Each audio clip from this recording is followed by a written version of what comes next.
welcome to Table Talk with TLC. I'm here with Sachi. How are you, Sachi?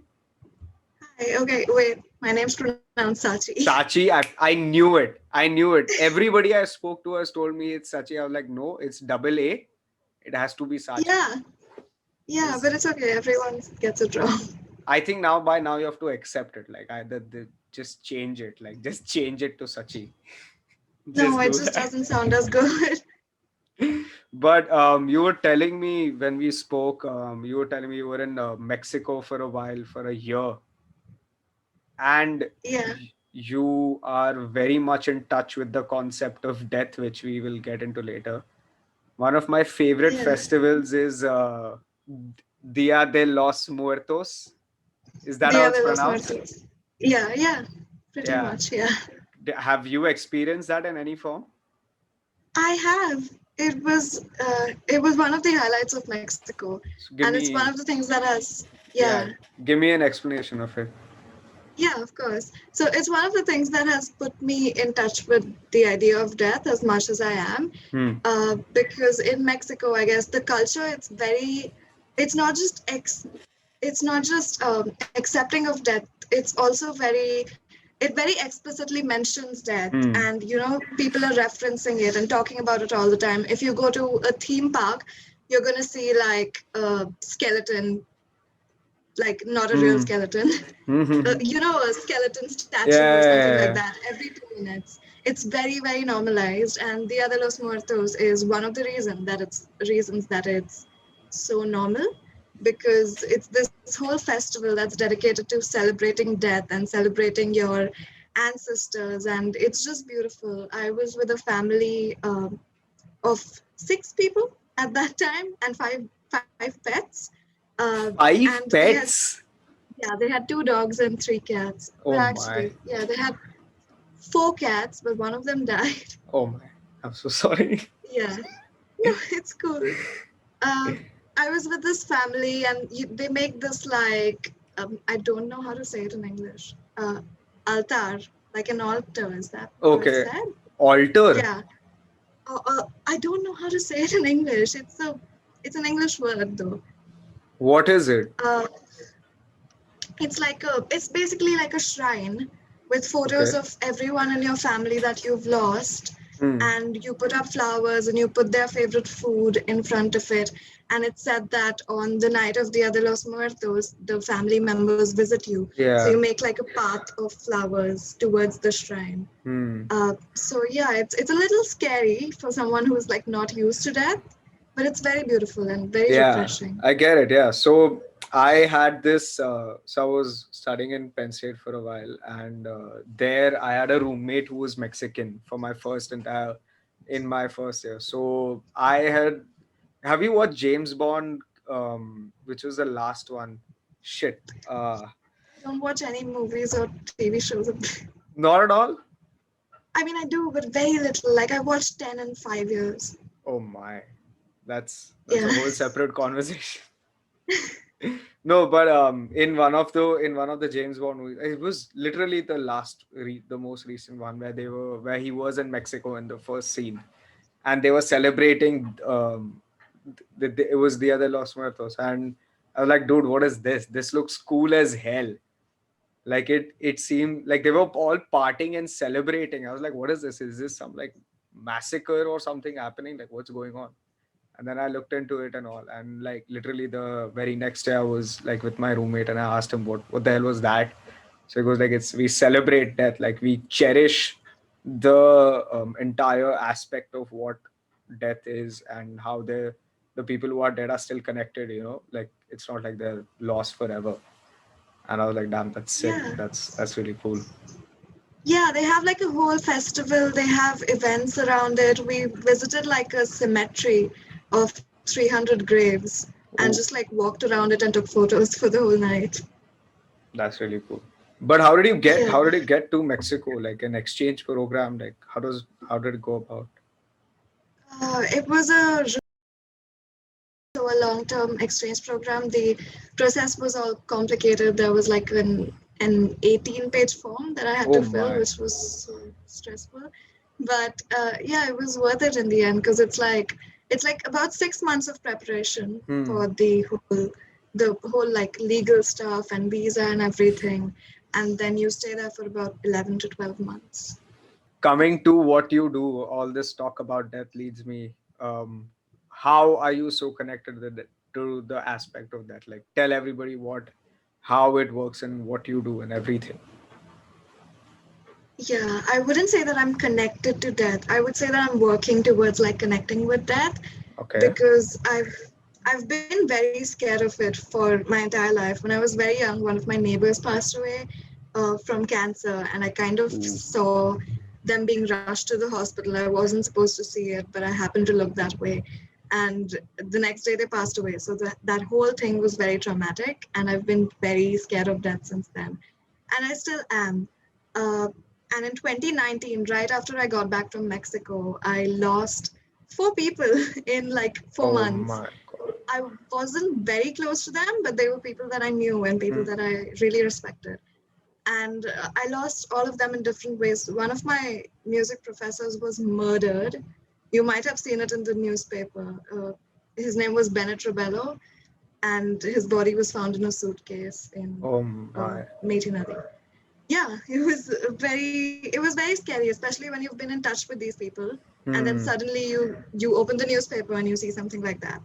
And I was already quite upset because I'd just come back from Mexico, where I was used to like doing these things and meeting Hmm. new people every day, and so I didn't really know what to do here. And then all of this happens, and I ended up finding this book called Many Lives, Many Masters by Dr. Brian Weiss. Hmm. uh, he's sort of a psychologist, and he used to be very like rigid and scientific, and then he had this client, and he started delving into past life regression, and that just kind of opened up, reading the book, it just opened up like this whole new view of death, and it really helped me see it in a more positive light, which is eventually what led to Push Up Daisies, which is my magazine about Hmm. death. Because what I realized is that a lot of people need to talk about death, and it's basically my host mom in Mexico used to say this, that it's something that everyone in the world goes through. It's the Of only course. thing Yeah. that Of everyone has course. in common.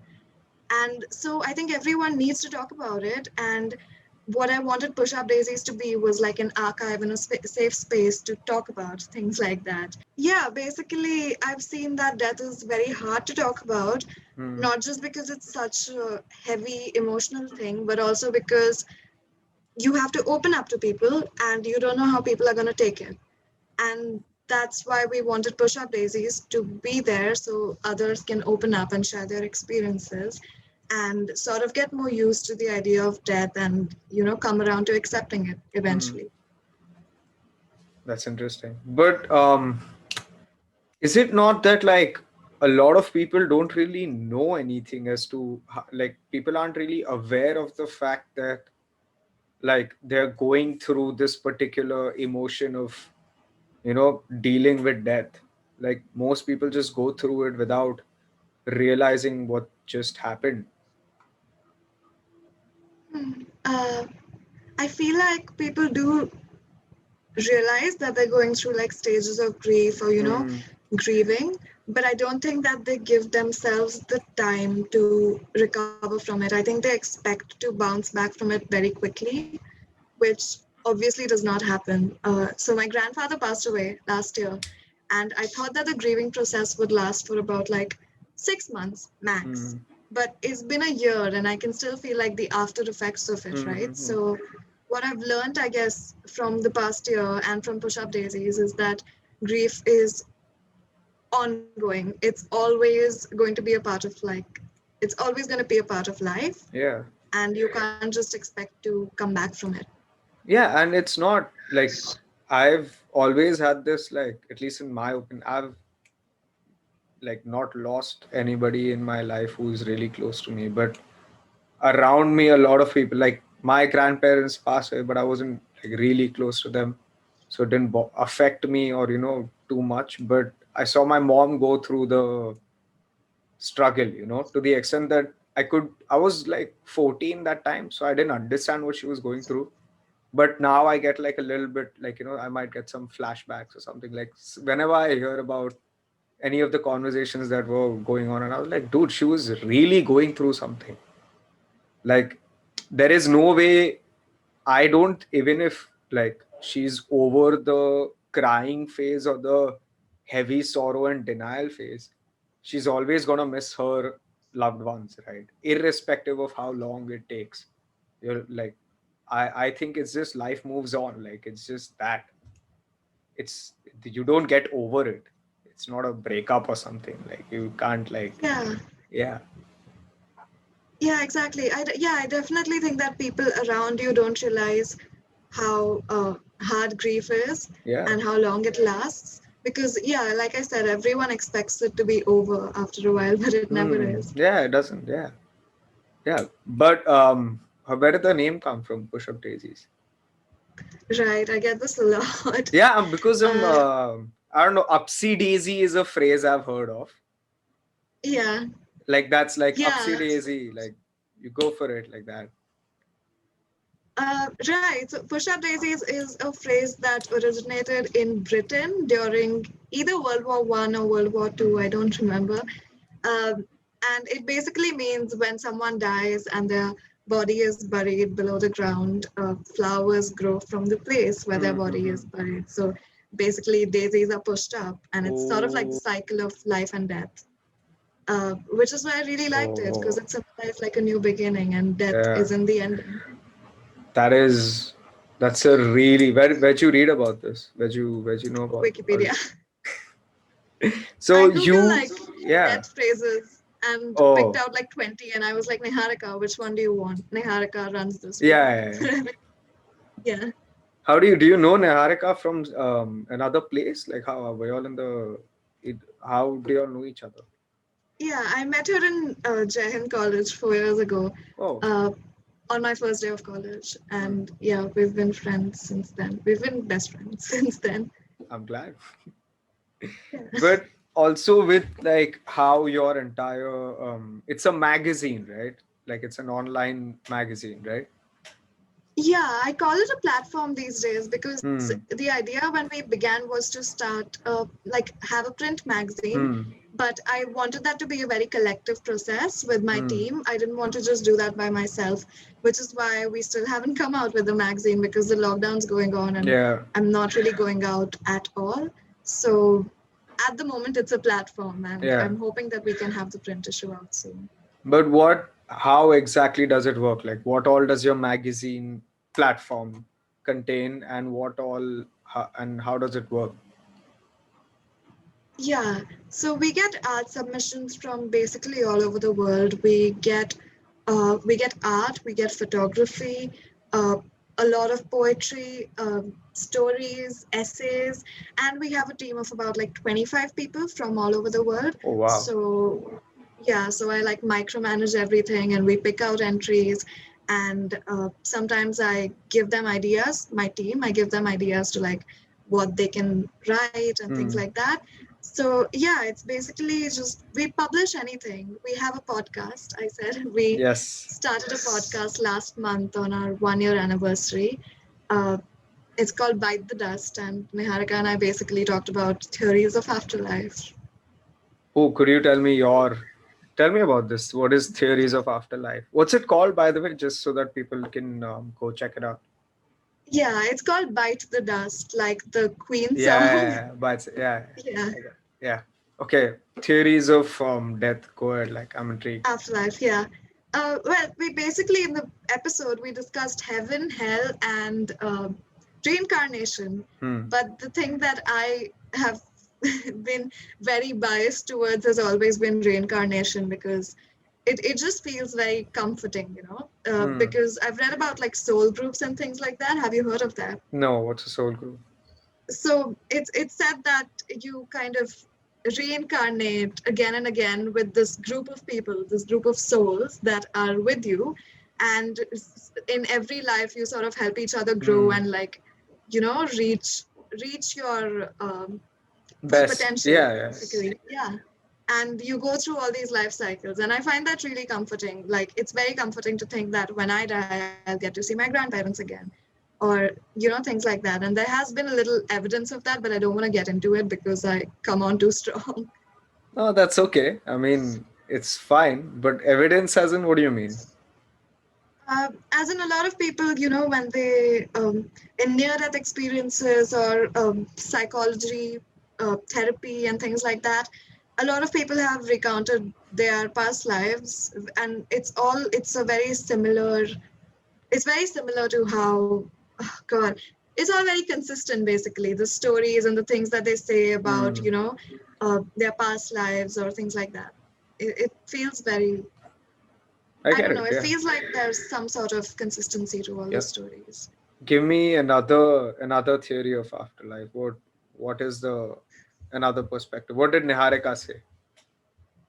And Niharika agrees with me that reincarnation is probably more convincing than heaven and hell Hmm. because, yeah, because heaven and hell is the other one that we discussed. And I feel like I said this in the podcast, I feel like it's something written like in a children's book where people are like, this is heaven and this is hell, and this is what you have to do to get into heaven, and this is what you have to do to get into hell. It just feels like, using religion to scare people and to scare people into Yeah. being nice. I think it was more of like, I think like it's the idea that doing good deeds gets you to a good place. I think a lot of it is lost in translation over the years. Like my theory, see, my personal theory is I don't know. I've never had any answer. To be very honest, I really relate with you. Like the whole being afraid of death. I have had genuine, like, I've not slept nights wondering Oh what my death God, could be like. same. Yeah. Yeah. Yeah. And I used to wonder what the hell is it's gonna be. Because this is a really I've over the years I've narrowed it down. Like now I sleep a better night, but the it's just like pushed down instead because there's more stuff to do now. So it's I think the biggest fear I have, and I think people have in general, is not knowing what being unconscious feels like. Like not having a conscience, yeah. Not having, like, not being aware is very scary. Like, yes, like the idea is that you might be okay, just imagine you're asleep, but I don't know how being asleep feels like. I know what it's like going to sleep, and I know what it's like waking up. But when I'm sleeping, I have absolutely no idea, right? Like what what's going on? Like the dreamless sleep. How do you know what? Like if it's that forever, you never know, right? It's the idea that you don't know what it is when you're unconscious. I think that is the fear, right? Like, Yeah, or at least, exactly. Ceasing to exist. yeah, exactly. It's it's the scariest one. It's the one that I don't even think about. I, No, I but just it's yeah, it's yeah. it's too scary. But that is, I think, something like everybody's tried to answer it. Like some people claim some stuff which they have no proof of. Some people show proof, all of it, right? There's like unlimited theories, right? But what it boils down to, in my opinion, what it crumbles down to is how do you deal with it. And I think that is one of the best part of, like best part about your page and about your platform. And I really looked into it. I read a lot of the poems, and I really think everybody is who's written the poem is either in the process, like I could gauge, in the process of understanding it, or is trying to, right? And I think that's the greatest part about your platform. So kudos to that, by the way. Thank you. Thank you. Have you ever written anything on that platform? Oh, so much stuff. Uh, when we started out, I lost one of my closest friends last year. Hmm. So, following that, I wrote a lot, and writing back then was my only way to cope because he's in Germany. He's from Germany, Hmm. so I couldn't really be there for his Yeah. funeral or anything like that. So I was in touch with his mom, but other than that, the only thing I could do was like close myself in a dark room and write. Yeah. And that one period, I think I have a bunch of stuff up on like Up Daisies, but I haven't written anything for a while, I think. Why so? Are you busy with a lot of the work? Yeah, I am. I'm busy with a lot of work. I'm coming around to like accepting the people that I lost, accepting the losses from Hmm. last year.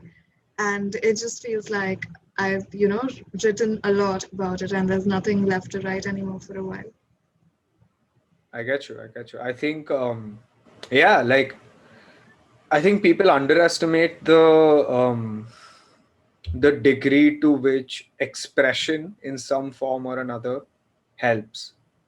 Like, Yeah, yeah, I used to. I'm really like relating with you right now because I used to do all of this. Like I used to write. Like as even yeah, if it might not be poetic or it's not the most well written stuff, it it takes a bunch of your thoughts, and at least even if there's nobody to listen, it's at least imprinted. yeah. It's nice to write for yourself. Yeah, I think that's Yeah, really good. Coming to something new, I want to get back to this, but I have another thing to ask you. What is yeah. Moonflower? Right. Moonfly is mine and Niharika's second baby. Hmm. Uh, basically, when the second wave of COVID hit Hmm. India, I felt really helpless and just overall really bad. I was really anxious because I had a very bad experience with COVID-19 last year, which is how I lost my grandfather. Uh, so yeah, I was very worried about how these people were, dying because one of the reasons that so many people were dying was literally because they couldn't afford to live, which is Yeah, so messed up. That you have to like die because you can't pay for your treatment in the yeah. hospital, which is it's just insane to me. Like that says that there's so much wrong with our system, but I won't go into that now. That's yeah, yeah. That's But a whole separate conversation. yeah, that really is a whole separate conversation. Uh, but yeah, basically, I really wanted to do something, and I'd recently hosted like a small, very small charity book sale on my Instagram where I raised like 2,000 rupees. And I was like, I need to do something like this maybe, but on a larger scale. And then I got into the whole logistics of it. There was a lockdown going on, so we couldn't really ship stuff, so we Hmm. couldn't sell anything physically. And so eventually, I woke up one morning and I was like, I texted Niharika saying, what if we did a show where we invited creative people on and people could buy tickets and we could donate all of that. So it was all very sudden, and we had less than a month to plan it all. This was also, I think I got the idea 3 days before our exams. So I could barely study. Yeah, I I get you. spent like those 3 days working on this. And then we pulled it together somehow in like a month and we raised 1,20,000 Oh, from. that's great. Yeah, I will say we had a very generous donation from Jim Sir in the end, the Oh wow. actor. He was very supportive throughout the whole thing. He's apparently a really cool guy. Like I have a few friends who know of him and know him in general. Like Yeah, he's supposedly one of the coolest people to be around. Like he's yeah, yeah, he feels like it. He was one of the first people to say yes to us as well, back when we didn't have any big hmm, names on for Moonflower, which was just a big deal, for like yeah, students who haven't organized an event before yeah, or yeah. done anything before. It was just very nice of him. You also had Anish, right? Yeah, Anish Yeah, Gawande. Yeah. yeah. How was it like? How was it like having him on? Like he seems like a Oh, really cool guy. yeah, he's amazing. Oh my God. Yeah, he's so cool. I met him he gave a talk at a fellowship that I was at 2 years ago, Hmm. right after I came back from Mexico. And he was just amazing and he was so sweet. And so we got back in touch with him. And he held a session on subaltern history, the points of view. Is that points of view? What? Yeah, points of view, right? Plural of point of view. Yeah, point of views. Yeah, yeah. He gave talk about the points of view of history that have Huh. been overlooked, and it was just very interesting because that was one session where we had a lot of old people as Yeah. compared to teenagers, which is what we were generally aiming for, and they all loved it. Like it was this completely revolutionary way of looking at history, but everyone was so convinced and into it, and he was just a great speaker Yeah, overall. yeah, yeah. And we went overtime as well. And he's probably the nicest guy I've genuinely ever known. Like he's the sweetest human being alive. Like we had I don't know if you were there for the student politics panel we had for No, paper planes. Yeah. I heard of So it. Yeah. yeah, yeah, yeah. So he was on as one of the panelists. Like probably the best argumentative, like in best at putting his points, very well spoken, coolest, and you're like into it, like whatever he's saying, like you're listening. Yeah, he's so articulate. It's Yeah, insane. yeah, yeah. But a lot of your stuff in Moonflower had to do with students coming together. What was that? How did that work about? Yeah, so our whole team was completely student run. So Hmm. the day that Niharika and I thought of Moonfly, I put up a story on Instagram saying, I'm trying to do this thing for Hmm. COVID relief. If anyone is interested, please reach out. And 30 people reached out to us on the first day. And That's that so was nice. basically our whole team. And yeah, we divided it into like admin and logistics and reaching out to people, so writing emails and all of that. And yeah, it was completely these students who were dealing with their own exams, academics, they were dealing with personal losses because of COVID, and they were so determined to like help out that Hmm. it was amazing. So where did you donate that money then? Yeah, we divided it amongst 7 fundraisers. So the entire time, our idea was to prioritize healthcare emergencies Hmm. and Dalit Bahujan fundraisers and LGBTQ fundraisers because these are like the most neglected Yeah, communities yeah, yeah. at the moment. And they really need help just to survive, and no one really looks at them anymore because there's, bigger issues to deal with. No, I Uh, get it. so yeah, so we donated about 10 to 20K to 7 different fundraisers, uh, ranging from like trans people who need help to, for their ration to Yeah. people in the hospital who need to pay off their bills or Hmm. need to make it through, No, I get it. I get basically. it. Yeah, absolutely. Yeah. Have you heard of Another Light counseling? Are you interested in psychology? I'm not super into it, but I Hmm. am into it. Are you gonna major in literature? Yeah, literature. Oh my, that's a separate type of people. I'm serious. Like literature people know shit. Like that's what I've concluded. I'm genuinely telling I you. The don't think kind I of know anything. there is no, like, I guarantee it. Like people who are into, I think reading is one of the most like it's a form of knowledge that is not, or it is, although direct, it's it's like something you don't actively portray in your everyday life. Like people who are well read know stuff that you don't know even existed. That I've genuinely concluded that. Yeah, yeah, of course, reading like really helps, but I haven't really read a lot in this last year. How I come? just, you get out of it. I get it. I have like phases of like being into it and being out of it. This is the book that I've been reading for literally since Jan. It's Ruskin Bond, and I've been Ooh. reading it for like, yeah, it's been 5 months, 6 months since I've been reading it. It's basically 5, 6 novels, I think. And yeah, it's just hard to make time sometimes, especially like with college and everything going on. Yeah. But I do agree that like, yeah, reading like really helps me with Do everything you I've done. do you listen to audiobooks? No, not at all. I think that if you have like No, it'll I'm genuinely just help. not the kind of person to like listen to.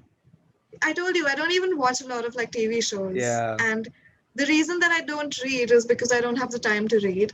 And Hmm. listening to audiobooks, I have to go at their pace instead of my pace. No, I get it. Yeah, Yeah. but I think if that is the only issue, you can like change the speed and all. Like that's it's very much possible. Like I Yeah. hate reading It as well. Like I'm I don't not hate as well. No, reading. no, no, no. But I don't read currently as well, and I hate reading. Very Yeah. separate, yeah. But I usually like in the past few days, I took up somebody's recommendation of listening to audiobooks. So it's like in the mindless tasks that you're doing, suppose like if it's just punching in a couple of numbers or something in your daytime, then I Yeah. just put it on, and it's quite good. So in the odd chance that it does work for you, try it out. Thank you, but I don't think it's gonna work. No offense. No, that's fine. Don't I worry prefer about it. the reading process. I get it. I Like I get it. like it. But one thing you mentioned, I think I wanted to bring up again. What is past life regression? Ooh, Yeah, you're I the really, insight. I you were in your story, hence I didn't ask you. But what is past Yeah, life regression? it's a it's a form of therapy. I don't know Okay. if psychologists would agree with that. I don't know if I agree with that. Okay. Which sort of takes you through all of your past lives and brings out your trauma from those lives so that you can be better right now. I know it sounds ridiculous. This is what Many Lives, Many Masters is about. It's about this Hmm. woman. It's a real life account of her therapy sessions. It's basically transcribed completely. And what it does, it's this woman who is completely unhappy in life and she's a bit of a mess. And uh, she's been doing therapy, she's been trying everything and it doesn't work out, and eventually she tries past life regression, and all these all these memories from her past lives come up, all this trauma comes up after being like hypnotized, Hmm. and eventually she gets better by addressing all this trauma from her past life. Again, I know this sounds ridiculous. I Yeah, but it's interesting to me, I think. It's I don't know. Like I don't want to shit on something that I have no idea about, but it doesn't. To me, it doesn't make sense. Like I mean, I guess it worked for her, so maybe it's good for her. I Yeah, it guess. depends on the person, really. I Yeah. just find it interesting because I would like to know where I was in my past lives. No, I get it. But why do you think, like in your understanding of everybody's experience, I think one of the best things that might have happened is you get a lot of newer perspectives from push up daisies, like about how other people think. Yeah, definitely. Why do you think people fear death? Like why, in your perspective of things? Um, I think people fear that because they fear losing the people that they love rather than maybe fearing it for themselves. I can't imagine a life without my parents or my sister or my Hmm. puppy. I get And it. it's very hard to, grasp that concept of someone, of never being able to see someone again. Hmm. And there's also I mean, there is closure to an extent, but also you don't know what's happened to them. You don't know if they're watching you. You don't know if they're completely gone. You don't know what's going to happen, essentially. The unknown, like you said earlier. Yeah, that's interesting. Like, have you gotten any perspective from Push Up Daisies and all the people that have, given in any submissions into poetry or art or whatever that like really changed you God. or your I don't ideology of know. things? I feel like I've just got so used to reading so much about death. I can't really think of. Yeah, I get it. Uh, I mean, there's one submission that made me cry, which was very rare. It also made Niharika cry. Uh, which was about a girl who wrote a story about losing her dad, which was not a story, an essay. Hmm. And yeah, it just really hurts because we keep saying, you've got one life and enjoy it and love the people around you, but it's not until you read something like that it actually hits you that Yeah, this is not permanent. Everything that you have is not permanent, and you do need to really value what you have and show the people that you care, you yeah, know. absolutely. And I think like one in regards to that, only one of the quotes that I think like it hits me every time I think of life in general. It pops up in my head is live as if all you had was today. Like Yeah, imagine if you were to die tomorrow, what would you do? Like, yeah, I know. and as that quote comes up in my head again and again, there are newer things that I think about. Like I used to consider, oh shit, I have only one life, and let's say if I only have today, I want to work out, right? I wanna build my like physique, or I want to do something like that. Then it comes like shit. Then I want to get more knowledge as well. I want to get more perspective.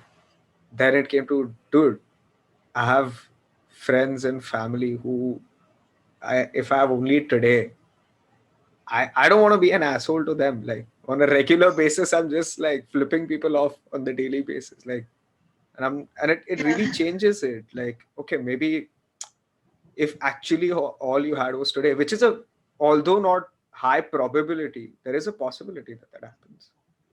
How do you want to live? Like, who do you want to be? And I think like I was reading when I was going through the poetry and a couple of the paintings in on Push Up Daisies. I was like, dude, this really it really pulls you back down to planet Earth. You know what I mean? yeah, I Yeah. know. But yeah, I had to ask you, how do you think um shit, I'm so sorry, I got a little dazed. Yeah. Wait, yeah, can I just drink water? Wait, I'll pause this for a second. Wait. Okay, yeah. Okay. Yeah. Sachi and I took a water break, guys. But yeah, tell me how like do you want to take Push Up Daisies forward? Like God, how this is another question that we get a lot. And honestly, I have no idea at the moment. I had an idea uh, early this year. We have merch coming out. We have the podcast to continue. But after Moonfly, it just feels like I really need to take some time off because it's been a very, very hard year for me. hmm, And so I'm trying not to think a lot about the future, not too long term into the future. hmm, hmm, I hmm, do know that I want to continue doing this, maybe grow our team, uh, expand expand on more perspectives. I do want a lot of essays, a lot of things like historical perspectives on death, hmm. Black Death, things like that. What's Black Death? That The the Black the Black Plague. Plague, yeah, the plague. Oh, okay. Yeah, Yeah, so things like that. I want to look at history a lot more because we learn a lot from it. yeah. And but that's all I can tell you at the moment because I honestly don't know at the moment. I get you. Have you ever considered compiling all the stuff you have written? Into like a book. Yeah. I don't know. I mean I have no God, I don't know. That's such a difficult question. Fuck. That's fine. I mean I want to have a book out at some point, but I just feel like I'm not there yet. But And yeah, go ahead, go ahead. yeah, I want to be in a better place. I want to have learned and experienced more before I have something Hmm. on that scale out. But I think like the the alternate perspective, the counter to that would be that I think all chaos turns into order at some point. Like maybe if you start writing now in this headspace. Oh shit, can you hear that? Yeah, it's Um gone. okay, huh. Yeah, that was that. Yeah, maybe if you started writing now, it could probably lead to some sort of order. You never know. Yeah, the thing is that like these past few months I've learned to be more flexible and not really care about order anymore, which is really weird for me because Yeah. I'm really obsessed with planning and things like that. Mm-hmm. But these last few months I don't feel like writing at the moment. So I don't want to write at the Yeah, moment. I no, don't want to that's force absolutely myself fine. to yeah, I Yeah. don't want to force myself to put things together when I don't want to, Hmm. basically. But where all do you like? So how many places is Push Up Daisies in? So let's say you have a platform on the internet. That's your website, right? What else do you all Yeah. have?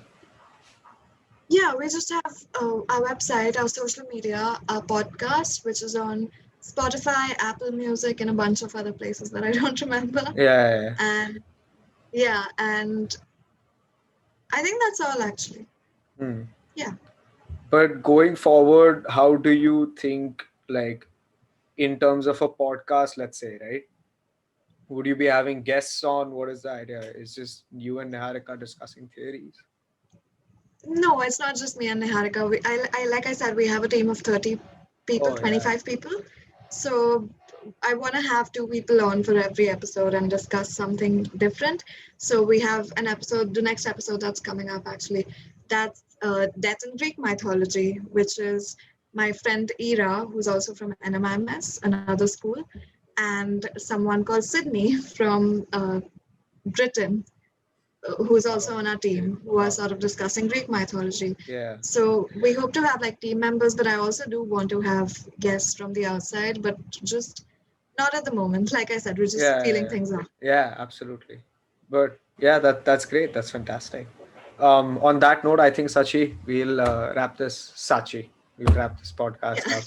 Shit, I'm so yeah. sorry. Wait, I'm gonna redo that. On that note, Sachi, I think we'll wrap this podcast up. Thank you so much for being here.